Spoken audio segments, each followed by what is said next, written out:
It began with a sentence no one expected to hear on an international stage. Cameras clicked, microphones leaned forward, and in the golden light of Ankara's presidential hall, President Recep Tayyip Erdoğan turned to Italy's Prime Minister Giorgia Meloni and said, in a voice calm but deliberate, "You should stop smoking." For a split second, silence. The kind that falls when the air itself forgets to breathe. The audience, journalists, diplomats, aides, exchanged startled glances. Even Meloni blinked, uncertain if she had misheard through the interpreter's careful whisper. But she hadn't. Erdogan wasn't joking. He stood there, composed, almost fatherly in tone, as though his words were a simple act of concern.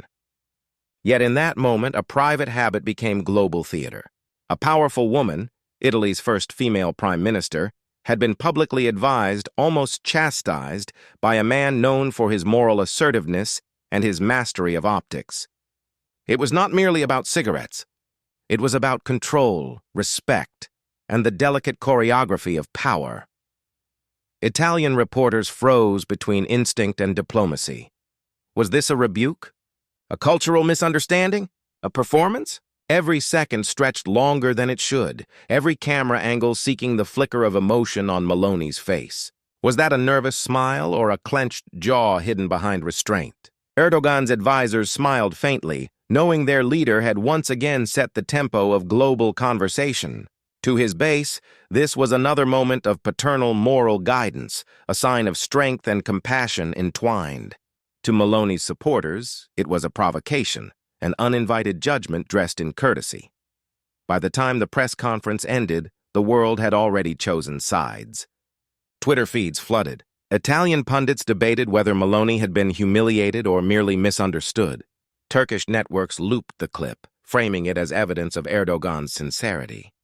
And somewhere between Rome and Istanbul, a story far larger than a cigarette began to smolder. A story about ego, culture, image, and the fragile balance of pride on the world stage. Because when one world leader tells another how to live, it's never just advice. It's a statement of dominance wrapped in civility.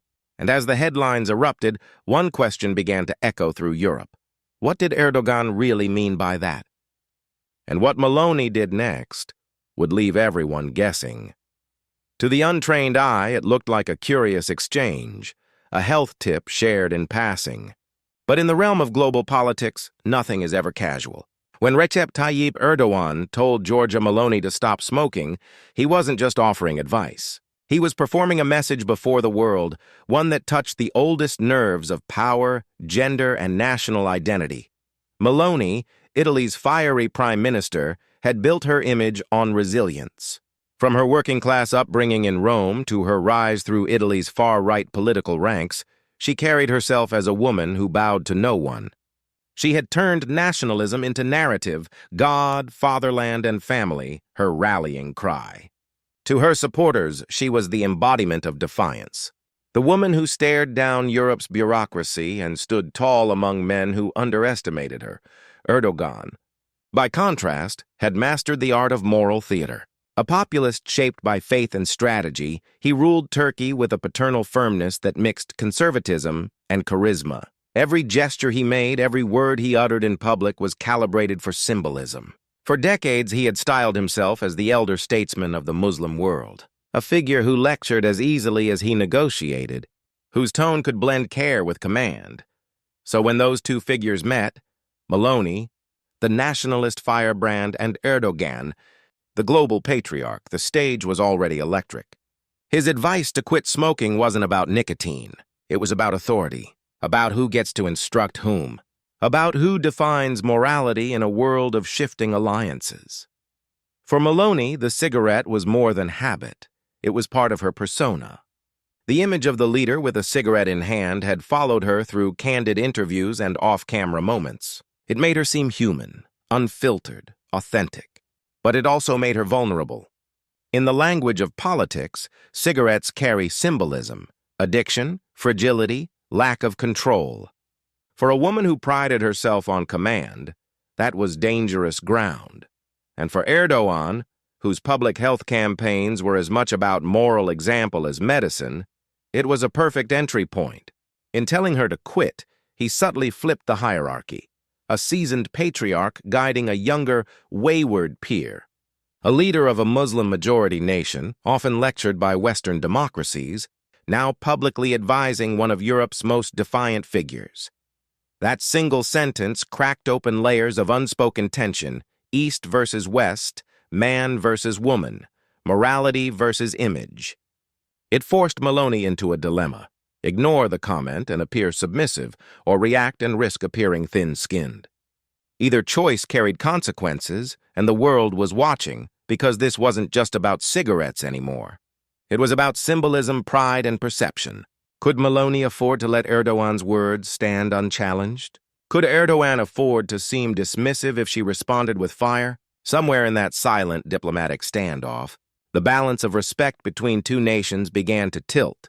And as headlines multiplied and cameras replayed the clip, Italy's political elite whispered what the public was already thinking. Would Giorgia Meloni respond, or let this moment define her? Long before he stood before the world offering unsolicited advice to a European prime minister, Recep Tayyip Erdoğan had mastered a craft that few leaders ever dared attempt: the performance of moral authority as political dominance. To his followers, he was the guardian of tradition, a man who spoke plainly, fearlessly, and with divine confidence. To his critics, he was something else entirely: a leader who cloaked power in virtue and used piety as a blade. His story began in the neighborhoods of Istanbul, where faith and struggle were daily realities. Rising from modest origins, Erdogan fashioned himself into the voice of the people forgotten by Turkey's secular elite. He spoke their language, echoed their frustrations, and turned their yearning for dignity into his political engine.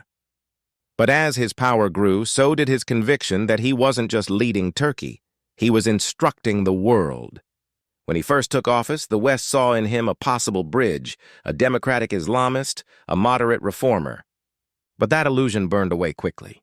Erdogan discovered that being respected wasn't enough. He needed to be obeyed. In every international summit, every press encounter, his words carried not just policy but posture. He wasn't there to negotiate. He was there to teach. Over the years, his lectures became legend. He chastised European leaders for their hypocrisy on refugees, confronted Israel over Gaza, and condemned world powers for double standards. Sometimes he was right. Sometimes he was ruthless. Always he was deliberate. Even his anger was methodical, a tool to remind the world that Turkey would no longer bow to anyone.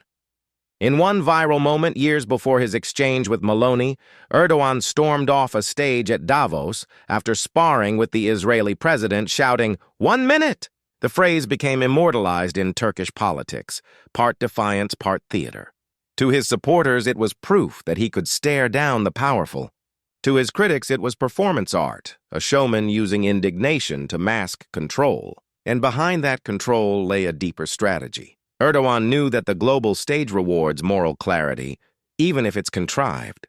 In an age when Western leaders appeared cynical, transactional, and exhausted, he offered something that looked like conviction. Whether condemning social decay, defending religious values, or calling out corruption, he positioned himself as the man who still believed in right and wrong. It didn't matter that his own record was riddled with contradictions: journalist imprisonments, media suppression, lavish palaces, and authoritarian drift. The image worked because it felt real. That was his genius, sincerity as strategy. So when he looked at Giorgia Meloni, a nationalist whose politics mirrored his in tone but not in culture, he saw more than an ally or adversary. He saw a mirror. Someone who commanded loyalty through identity, pride, and populist fire. But unlike him, Meloni was still seeking validation on the global stage. That made her vulnerable. And for Erdogan, vulnerability was an opportunity. His advice for her to stop smoking wasn't spontaneous. It was vintage Erdogan, a carefully constructed moral moment, engineered to elevate him as the teacher and her as the student. A subtle reminder that no matter how far Italy's new leader had come, she still had lessons to learn from the elder of the East. To understand why this mattered, one had to understand Erdogan's worldview. In his mind, the West had lectured the East for centuries, on democracy, on women's rights, on modernity. Now he was returning the favor. Each time he scolded, each time he moralized, he was symbolically flipping that historical script. And so, when cameras caught him giving Meloni his advice, his expression wasn't smug. It was calm, even benevolent. The kind of composure that comes from knowing he had once again seized control of the narrative. The West would fume, the headlines would explode, but the image would linger. A patriarch from Ankara, steady and unbothered, reminding Europe of its flaws. Yet beneath that serenity was calculation. Erdogan understood that soft power today is not won through treaties. It's won through moments. Viral, visual, moral moments that shape perception faster than any policy can. By telling Meloni to stop smoking, he wasn't entering a debate. He was setting a trap. One that would test her composure, her pride, and her political instincts all at once. Because Erdogan's dominance has never relied on shouting the loudest. It relies on saying the quiet thing that cuts the deepest, and doing it in public where everyone must choose a side. And as he walked away that day, his smile faint but certain, he knew. The next move belonged to Meloni. But the frame, the moral frame, already belonged to him. Before the cameras ever turned toward that fateful meeting in Ankara, Giorgia Meloni had already fought her way through every obstacle a woman in power could face. Born in a working-class neighborhood in Rome, raised by a single mother after her father left, she learned early that no one would hand her a stage. She'd have to seize it. Politics wasn't supposed to be her world, but she made it hers anyway, brick by brick. Word by word in her 20s, Meloni was a firebrand youth activist, fierce and unapologetic, railing against the establishment with the same intensity that would one day define her premiership. Her speeches were raw, part defiance, part confession. She spoke not like a polished politician, but like someone who had lived every frustration her audience felt. By the time she founded her own party, Fratelli d'Italia, Brothers of Italy, she had become something of an anomaly, a nationalist who sounded maternal, a populist who could quote poets and scripture in the same breath. To her supporters, she was the living embodiment of the Italian spirit, gritty, passionate, incorruptible. They called her La Donna di Ferro, the Iron Lady of Rome. Her image, sharp suits, clipped tone, the stare of a woman who had long stopped asking permission. Yet beneath that armor, there was humanity that made her relatable. The way her voice cracked when she spoke about her daughter. The rare, unguarded smiles in between policy battles. The exhaustion visible in late-night photographs when the cameras thought they had gone unseen. And then, of course, there was the cigarette. For years, it had been her quiet rebellion, an unspoken act of defiance against the impossible expectations placed on her. The strong female leader wasn't supposed to have vices. But Giorgia Meloni wasn't sculpted for perfection. She was built for survival.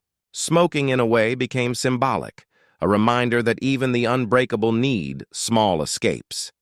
But power magnifies everything.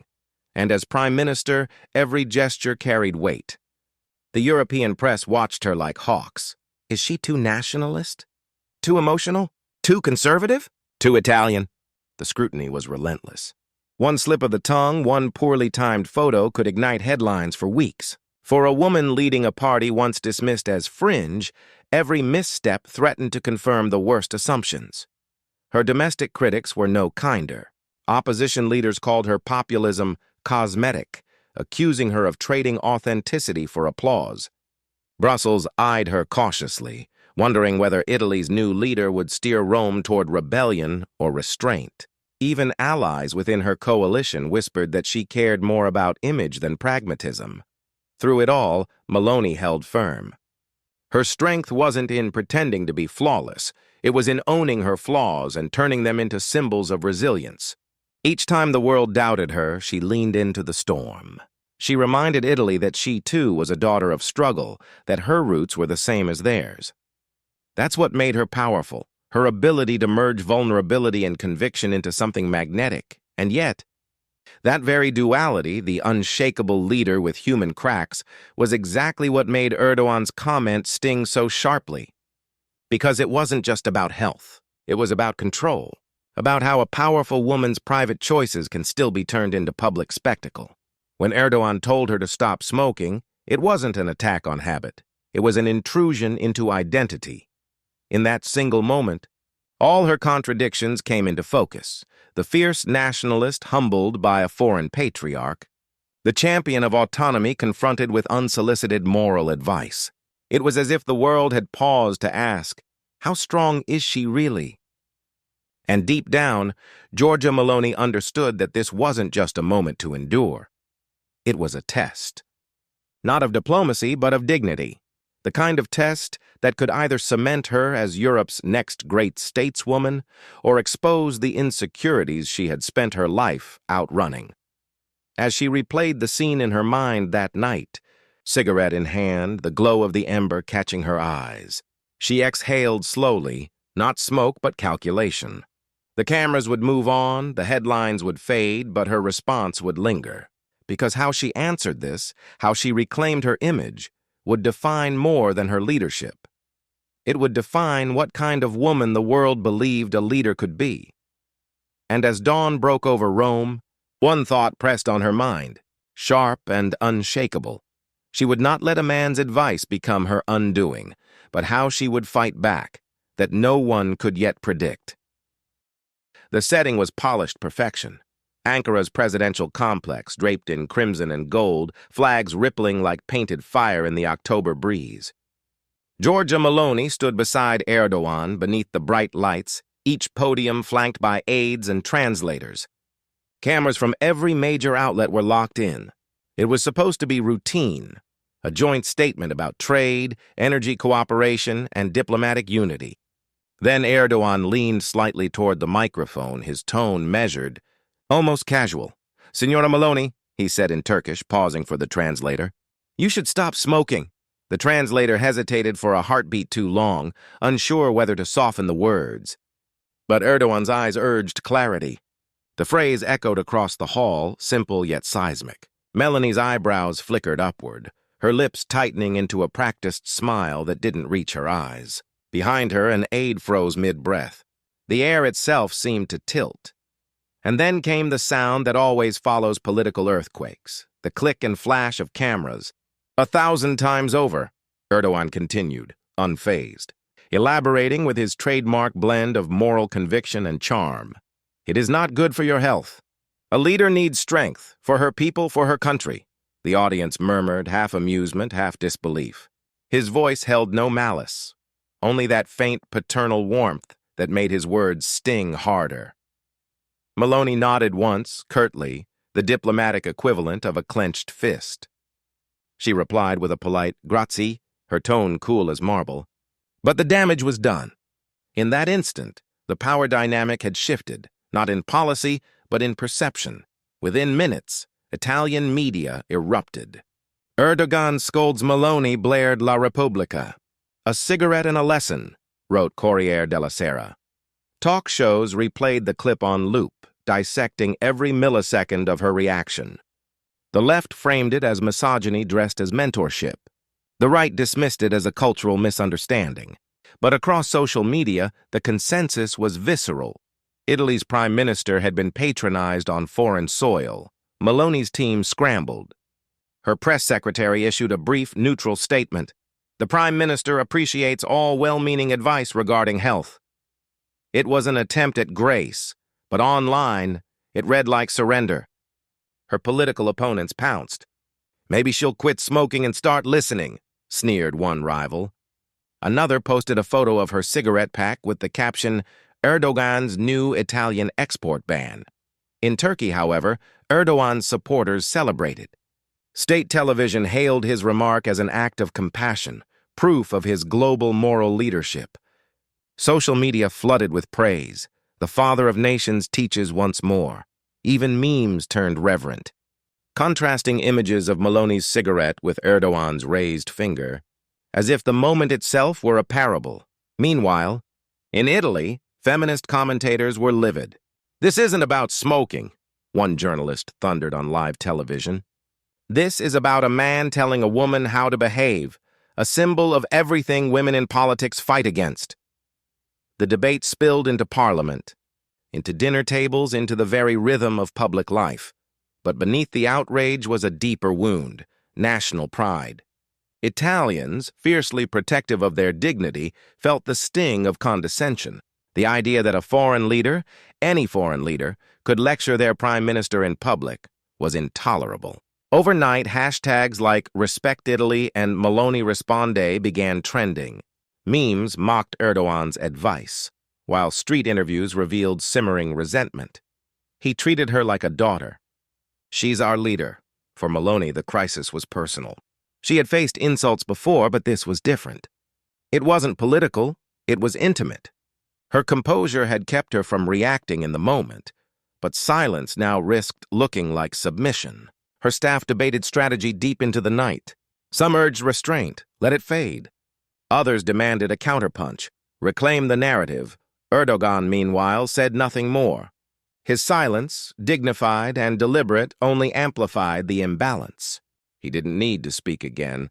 The world was already speaking for him.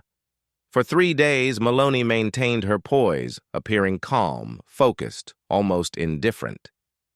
Analysts said she'd chosen diplomacy over drama, but they didn't see the restless pacing behind closed doors, the frustration at being reduced to a viral clip, the fire in her voice when she told her advisors, "I decide when to speak, and when I do, they'll remember it." And then, just when it seemed she would let the controversy die quietly, Meloni made a move no one saw coming. By the next sunrise, the world had chosen sides. Clips of Erdogan's offhand, "You should stop smoking," spiraled through social media like wildfire, spliced, remixed, memified. Some showed him haloed in divine light, captioned, "The Father corrects the West." Others zoomed on Meloni's frozen smile, the camera catching that split second of irritation, looping it endlessly as commentary poured in from every corner of the internet. Twitter, no, X was ablaze. The hashtags "Narc Cigarette Diplomacy," "Respect Italy," and "Erdogan Gate" trended simultaneously. A Turkish influencer tweeted, "Our president gives life advice, not lectures." An Italian comedian replied, "Tell him to mind his own lungs." Thousands chimed in. Within hours, the spat had transformed from a personal remark into a continental referendum on power, gender, and pride. Italian talk shows ran panels deep into the night, their backdrops glowing with split-screen images of the two leaders. Analysts argued over tone, body language, and motive. "He knew what he was doing," said one seasoned diplomat. It was calculated dominance, soft power through moral superiority. Others dismissed it. "He's a father figure. Turks respect that." Meloni should have laughed it off. But the Italian public wasn't laughing. This was a country that revered dignity almost as much as style, and the optics of their prime minister being scolded by a foreign man, especially one with Erdogan's reputation for moral policing, cut deep. On Roman radio, callers voiced anger that transcended politics. "You can criticize her policies," said one caller, "but not her person. He insulted Italy." Meloni's advisors watched the storm grow from inside Palazzo Chigi, their meeting room bathed in the blue glow of TV screens. Every outlet was replaying the clip, some slow motion, some zoomed, all relentless. Polling data flickered across the digital wall, her approval rating slipping by a single point, then 2. Aides whispered, "We can't look weak." Others countered, "If she reacts, it looks petty. Let it pass." But Meloni herself was silent. She sat at the head of the table, hands clasped, eyes narrowed in thought. The smoke, ironically, rose from an untouched cigarette smoldering in the ashtray beside her. Finally, she exhaled a low, tense laugh. "So," she said, "the world wants to know if Giorgia Meloni takes advice." Her tone was razor-edged with irony. Let them wait. Outside that room, the echo chambers of Europe were roaring. The EU press corps latched onto the story like vultures circling fresh prey. Brussels commentators framed it as a question of sovereignty. Would Erdogan dare say the same to Scholz or Macron? French newspapers described it as an old patriarch's rebuke to the new Europe. British tabloids went for blood. Erdogan humiliates Italy's Iron Lady. In Turkey, meanwhile, Erdogan's loyalists leaned in hard. State-aligned papers hailed him as the world's moral compass. Morning talk shows featured doctors. praising the president's courage to speak truths others avoid. Pro-Erdogan. Pundits cast Meloni as a symbol of Western hypocrisy, preaching strength but unable to handle constructive criticism. One commentator said bluntly, "This is the East reminding the West that virtue still matters." But not all in Turkey applauded. Opposition voices saw an opportunity to jab at Erdogan's image.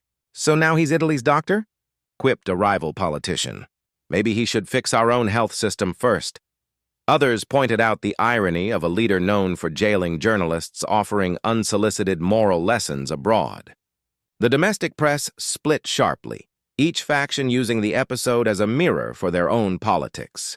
Internationally, the drama became a proxy war for deeper anxieties. Western liberals saw it as a gendered power play.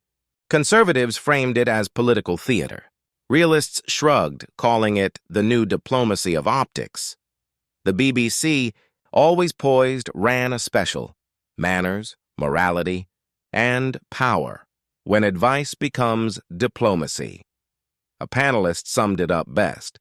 "This isn't about cigarettes. It's about control." Behind the scenes, Meloni's communications team crafted potential responses. One draft speech began with, "In Italy, we value friendship, not lectures."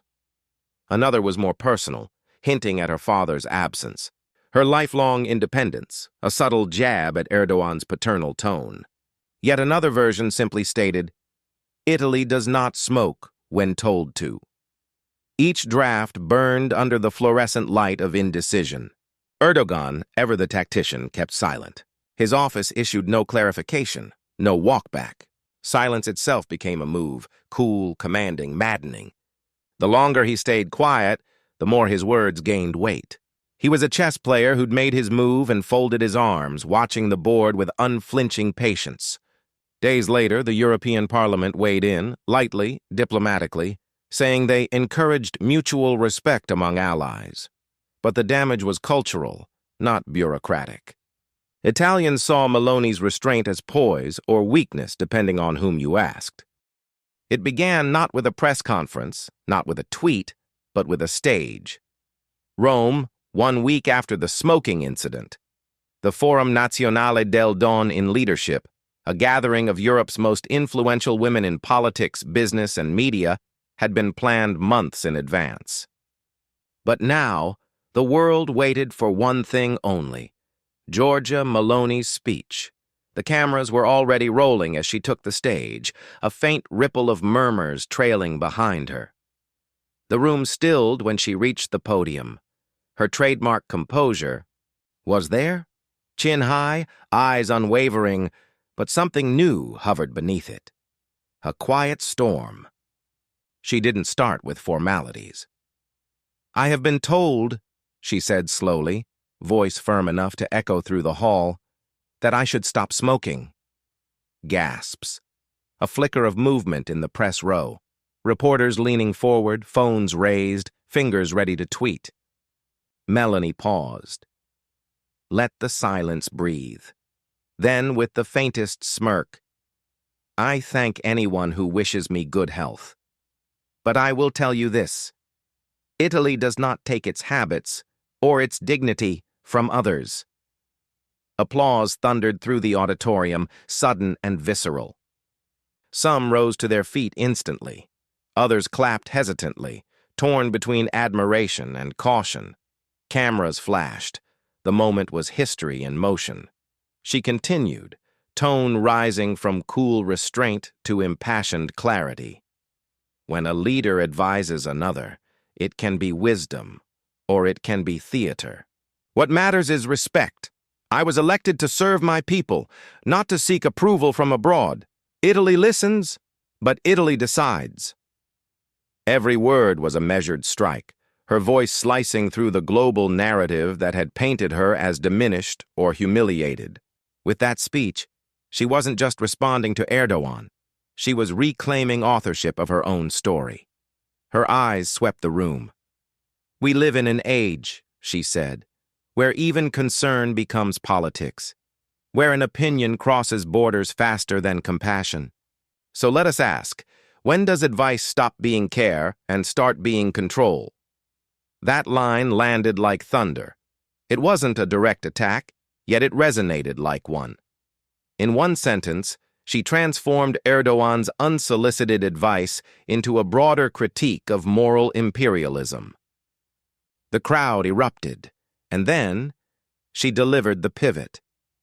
"I am a woman who leads a nation once told it was too chaotic, too fragile, too passionate to govern itself.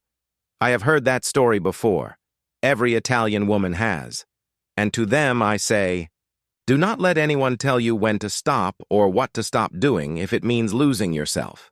That was the line, the moment. Clips of the audience rising to their feet swept through social media within minutes. Hashtags like Meloni moment, Italy decides, and respect not rebuke began trending. Even her critics admitted it was political craftsmanship, equal parts authenticity and defiance. Within hours, the speech had been translated into 12 languages. International commentators dissected it live on air. On BBC World, a political analyst sighed, "She just flipped the power dynamic. What began as her being scolded has now become a symbol of standing one's ground." In Ankara, Erdogan's circle was split. Some advisors shrugged. "She took it personally," they said, dismissing her words. Others saw the deeper play. "She used his name without saying it," one strategist noted grimly. "That's how you win the moral game." Turkey's pro-government media tried to spin the response as overreaction. "Meloni misinterprets a gesture of goodwill," blared one headline. But social media wasn't buying it. Even among Turkish moderates, a quiet respect emerged for her composure. "She didn't insult him," wrote one user. "She transcended him." Meanwhile, in Europe, the political echo was profound. Liberal circles hailed her speech as an assertion of sovereignty with feminist undertones. Conservatives admired her poise. Progressives, many of whom had long criticized her nationalist politics, found themselves conflicted. "She spoke for women against condescension," one commentator admitted. "You can disagree with her policies, but this moment was pure strength." Across Italian streets, cafes buzzed with debate. To some, she had embodied defiance, a woman standing tall before global scrutiny. To others, it was clever political theater, a masterclass in reframing weakness into victory. Either way, it worked. Her approval numbers rebounded overnight, and somewhere in the palaces of Ankara, Erdogan reportedly watched the clip himself. No reaction was recorded, just that familiar stillness, the kind that conceals calculation. Meloni, meanwhile, followed the speech with action. Her press team released a simple statement. "The Prime Minister thanks all who wish her health and strength. Both, she assures, are in good supply." The next morning, the Italian newspaper La Repubblica ran a front-page headline. "She lit the cigarette, then the room." The photo beneath showed her mid-speech, hand poised, eyes fierce, framed by flashes. What followed was a flood of international commentary that reframed the entire incident. Think pieces titled "The Power of Restraint, a Lesson." In modern diplomacy, and when silence becomes strategy, dominated op-ed pages. In a rare twist, even a few progressive American outlets, usually skeptical of Meloni, described her response as a lesson in grace under condescension. But the moment's brilliance wasn't just rhetorical.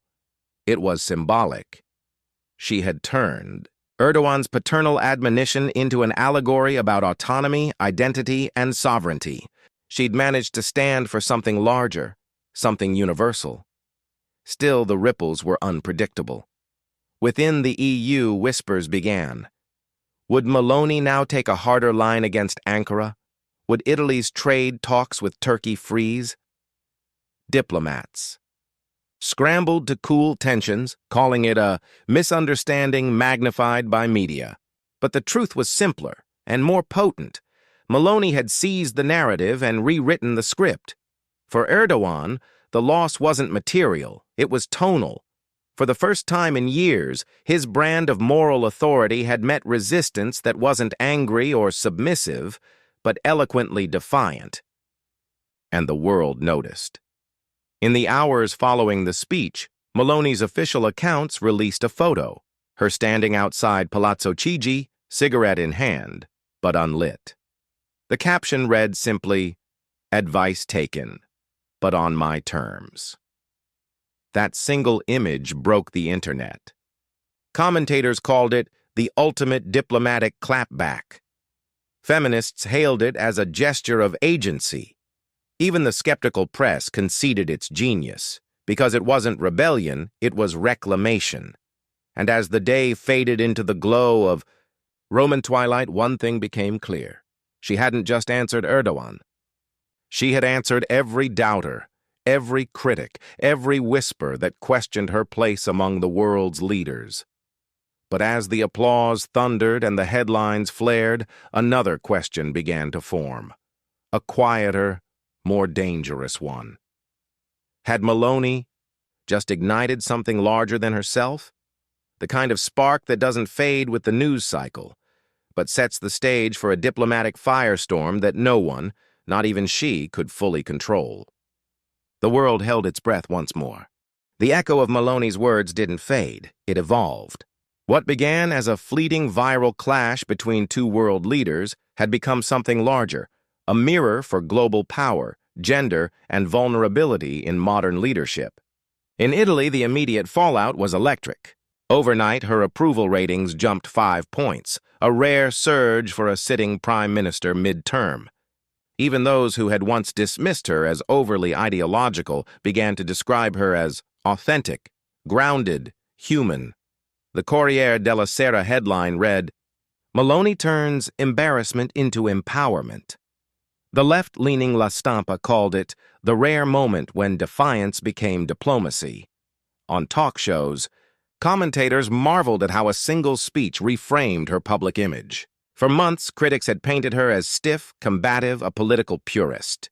But now she appeared softer, still iron-willed but relatable.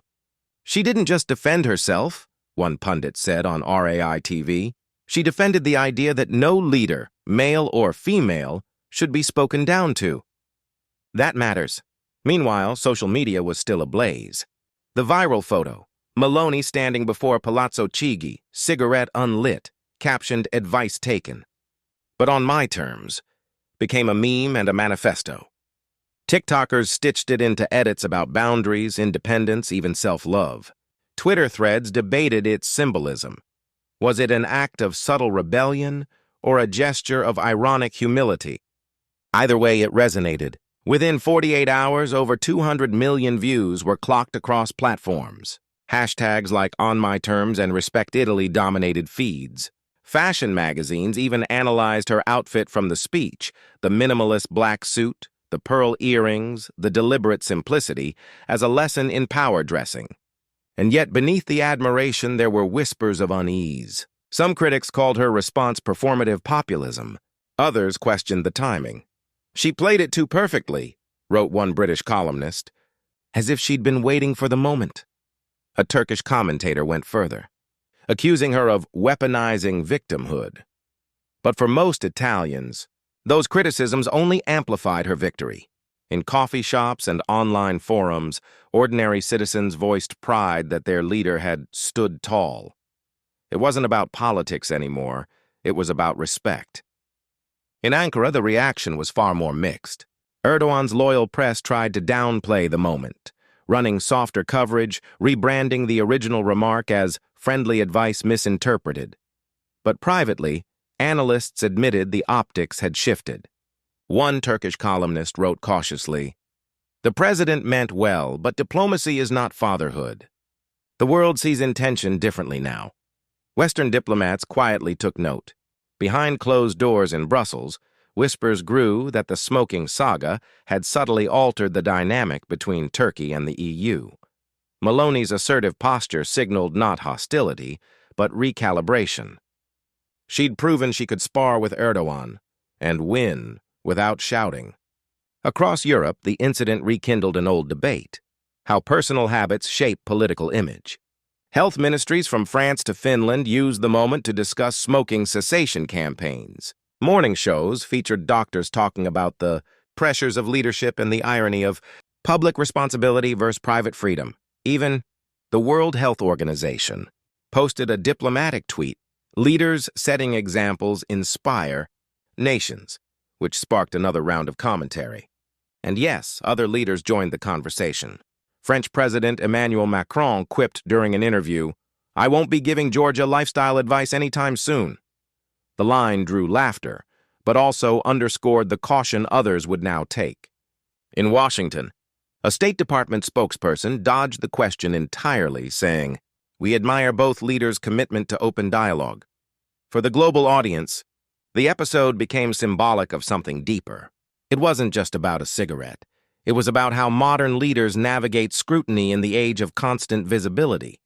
Every habit, every word, every gesture now carried diplomatic weight. One Italian academic framed it succinctly. This was not about tobacco. It was about who gets to lecture whom. Meanwhile, Meloni's communication team capitalized on the momentum. They rolled out new imagery, her walking through Rome at dusk, head high, smoke curling faintly in the air. The visual said it all, unashamed, unapologetic, unbowed. Her party's youth wing launched a campaign titled "Lead on Your Terms," ostensibly about women in leadership, though clearly inspired by her showdown with Erdogan. Billboards across Italian cities displayed the slogan beside her silhouette. Suddenly, a moment of potential embarrassment had become political branding gold. But the ripples went further still. Feminist commentators across Europe began dissecting the gender subtext. Would Erdogan have said the same thing to a man? Asked a columnist in The Guardian. The answer, implied but unspoken, deepened the sense that Meloni's restraint had been not just strategic, but historical. And yet there was a quieter undertone beneath all the noise, a reflection spreading among citizens worldwide, the expectation of integrity. The idea that personal choices, even trivial ones, are no longer private for those in power. Smoking, drinking, diet, speech, every act now signified something. Every flaw became an opening for commentary. Meloni's ordeal, in a strange way, humanized leadership again. She had been mocked, challenged, misread, and she had answered without venom. It reminded people that power, at its most compelling, isn't about invincibility. It's about control over one's narrative. By the end of the month, the scandal had mellowed into mythology. Talk shows referred to it as the cigarette crisis. Political analysts still drew lessons from it. One called it a diplomatic spark that illuminated the fragility of image politics. Another said, "It showed that in the digital age, even smoke leaves a shadow." And for Giorgia Meloni, it marked a turning point, not just in optics but in authority. Her defiance, wrapped in civility, had made her untouchable for a moment. Erdogan's words, meant to instruct, had instead constructed the stage for her ascendance. But history, like smoke, never truly clears. And as her staffers toasted their media triumph behind closed doors, one advisor whispered the question no one wanted to say aloud. What happens when the world stops clapping and starts watching what she does next? The applause, after all, always fades faster than the echo. In the end, the cigarette moment wasn't about tobacco. It wasn't even about two leaders trading pride beneath the flash of cameras. It was about something far older, far deeper, the timeless collision between power and humility, image and integrity. Advice and autonomy, Giorgia Meloni and Recep Tayyip Erdoğan had, for a brief week, become symbols of the modern dilemma of leadership. How much of yourself belongs to your people, and how much is yours to keep? The world had watched a small spark, one remark, one gesture, ignite a global conversation about dignity, responsibility, and the weight of example, and as the smoke cleared, one truth lingered: no leader stands untouched by scrutiny. Every action, every word, every habit is magnified, not because perfection is expected, but because authenticity is demanded. Erdogan's words, though framed as concern, revealed how fragile respect can be when delivered without empathy. Meloni's reply, though charged with defiance, showed how restraint can wield more force than outrage. Both reminded the world that leadership is not just about policy, it's about presence. The lesson for all of us, beyond the headlines, is that character still matters. How we respond to challenge, with grace or ego, humility or bravado, defines not only how others see us, but how we see ourselves. And in an era where every screen captures our imperfections, the real test of leadership and humanity is not to be flawless, but to be self-aware. We all carry our own habits, the things we know we should change, the flaws we defend, the advice we resist. Maybe that's why this story resonated so deeply, because somewhere between Meloni's silence and her strength, between Erdogan's conviction and his misstep, we saw a reflection of our own struggle with pride and growth. So let this be more than political theater. Let it be a reminder that integrity isn't about never faltering. It's about how we rise when the world is watching. Choose courage over defensiveness. Choose reflection over reaction. Choose dignity over dominance. And if this story moved you, if it made you think about what real leadership should look like, share it. Talk about it. Demand better from those who represent you. Because sometimes the smallest moment, a pause, a word, a cigarette, can reveal the truest measure of power, the strength to listen, and the wisdom to lead with grace.